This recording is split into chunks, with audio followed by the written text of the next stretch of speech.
It is good to come together for the purpose of co-creating. Do you agree? Yes. Taking thought forward to new places, new blending of consciousness, new blending of humans, new blending of your non-physical counterparts. This combination of beingness has never been before, and so it will produce something that has never been before.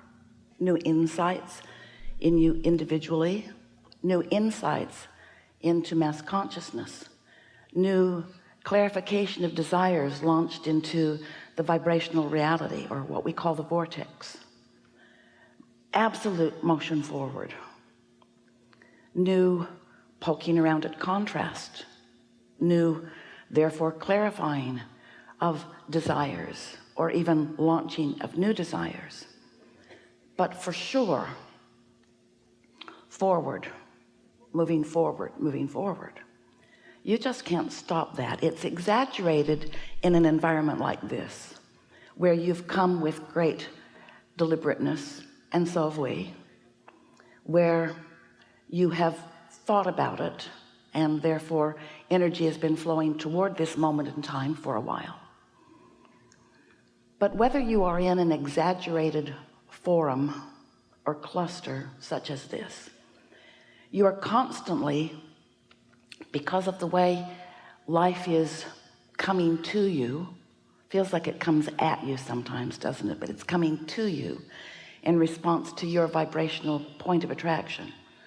As life comes to you, it produces within you desires that are beyond what you currently are experiencing.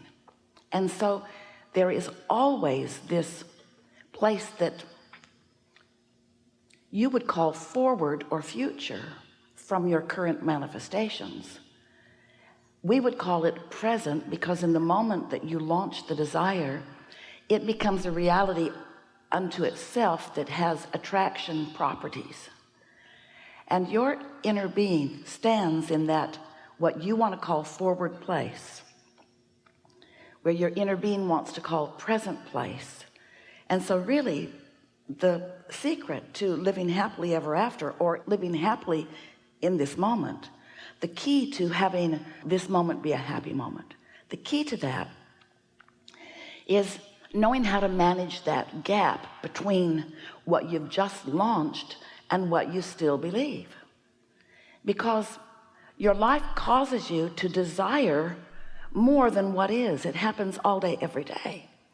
But your now reality, which you mostly examine through your physical senses, causes you to hold tight to what is while you are reaching for more. Now that's uncomfortable.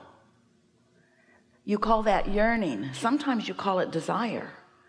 But a desire that is pure doesn't feel uncomfortable.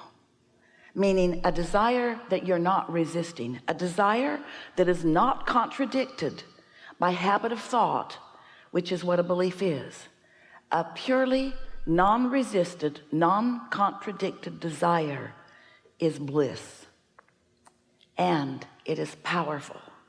Oh, the power of a non-resisted desire, the power of a pure thought. That's what Source offers. That's why Source creates worlds. That's why Earth spins in its orbit in perfect proximity to other planets. Those thoughts thought by non-physical beings are non-resisted. They are not doubted. If it were up to humans to keep your Earth spinning in its orbit, you'd have forums on how it's not likely to last, how lucky you've been that it's gone this good this far, and who's responsible for the certain doom. But the non-physical part of you, that non-physical energy that we call non-physical, sometimes you call it God, we call it Source. This non-physical energy is not doubtful, it's not hateful, it's not vulnerable, it just knows. And in that absoluteness of that knowing, which just means in that non-contradictedness of that knowing, there is power that you haven't tasted yet to your full capacity. It's like the difference between non-resisted thought as compared to resisted thought, meaning a pure desire as compared to a desire that you want but you don't believe. Pure thought is equivalent to an atomic bomb, and normal human thought is equivalent to a firecracker. You just can't quite feel the power of the non-resisted thought, and yet every now and again you find a little piece of it and you feel the energy of it, the euphoria of it, the bliss of it, the power of it. But for most humans it doesn't last very long, because you've trained yourself and been trained by others to be so very objective, so very balanced. Let's weigh the pros and the cons and the pluses and the minuses. Let's think about what we want, but let's look at the downside of it too. And we say, don't do that. Don't contradict your thought for the sake of pleasing others who don't know better. Find something that you want and focus on it unequivocally.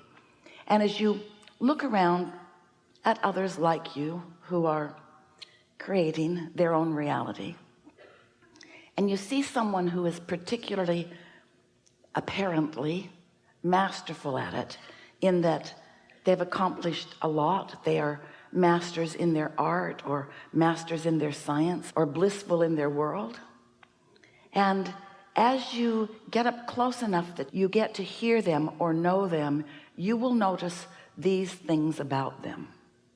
They speak of what they want, but they don't talk against it. They don't talk against their own desires. Jerry wrote a paper, Esther's Jerry, dearly departed, dearly not departed, but partly departed. Part of him departed, most of him still here. It's hard to explain. He croaked. He wrote a paper some years ago entitled, "Keep Your Ideas to Yourself Until They Are Fully Developed," because he watched so many people who he was counseling in financial matters who would have a desire and they would speak it to those around them who didn't believe in them, who didn't believe in success at all, perhaps. But people are so quick to warn each other about pitfalls, and that's contradicted thought.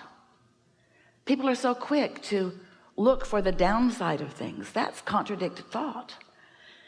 But the difference that we want you to know and feel by the time you walk out of this room today is that the only difference worth really noting between you and your inner being, who is non-physically focused, is that your inner being never speaks against you or against your ideas of desire.